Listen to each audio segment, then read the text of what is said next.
tell us this story because this is rather fascinating. So you were at the event at the right, and you had begun to think about and done some investigation about Dr. Martin Luther King's history here in the city of Detroit.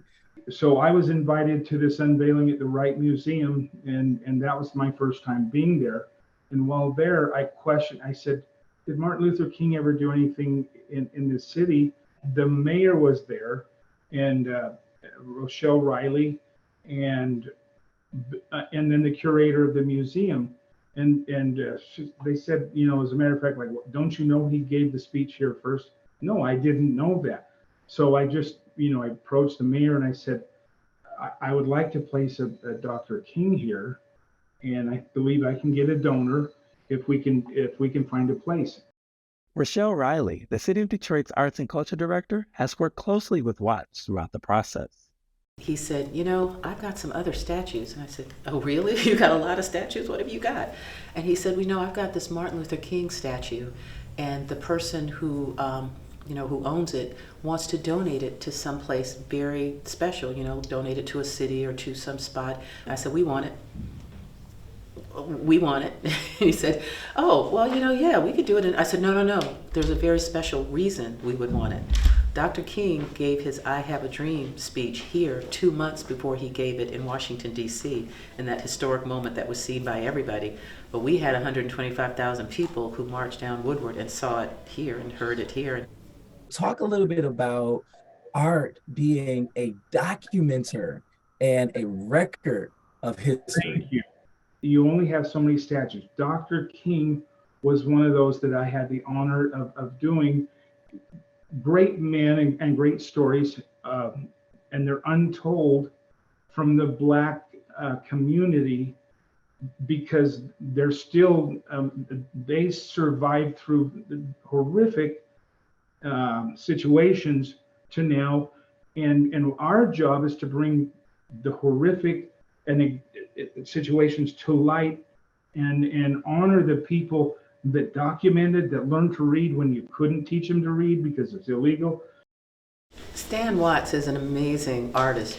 We had the best conversations about African American history, which is a part of American history. We had great talks about, his aesthetic and what he likes to do, and he likes to do a lot of statues of African Americans who deserve their place in history.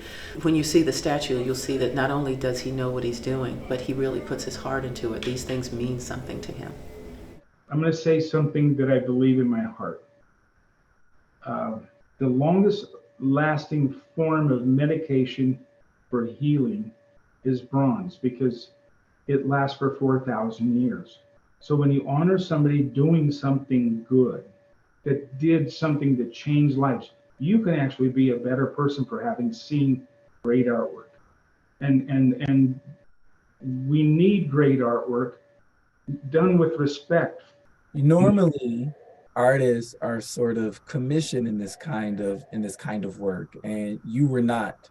And you went out and found the funding to be able to do this. I want to ask you about, upon learning this history, what moved on the inside of you that prompted you to want to do this without being commissioned, but to ask to do this? Great artists need to understand why they're doing what they're doing and what they're doing. And they're not doing it for money. I'm not doing it for money. I need to get paid, but I'm doing it because it needs to be done. The statue of MLK will find its new home in the heart of downtown Detroit at Hart Plaza. As soon as we decided, and as soon as they agreed to let us have it here, there was no place else for it to be. Hart Plaza is our community space in Detroit. It's like New York's Times Square.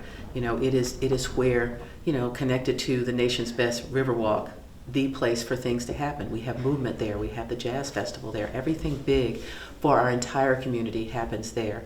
The placement of the statue is so important. There is a transcending monument that's at Hart Plaza that people don't always pay attention to, that represents labor.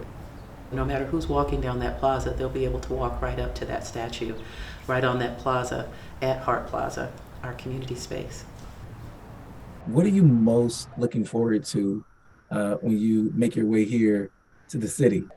It's the unveiling and the humble opportunity to honor somebody of the magnitude of Dr. King and his purposes for just bringing the Constitution to fruition.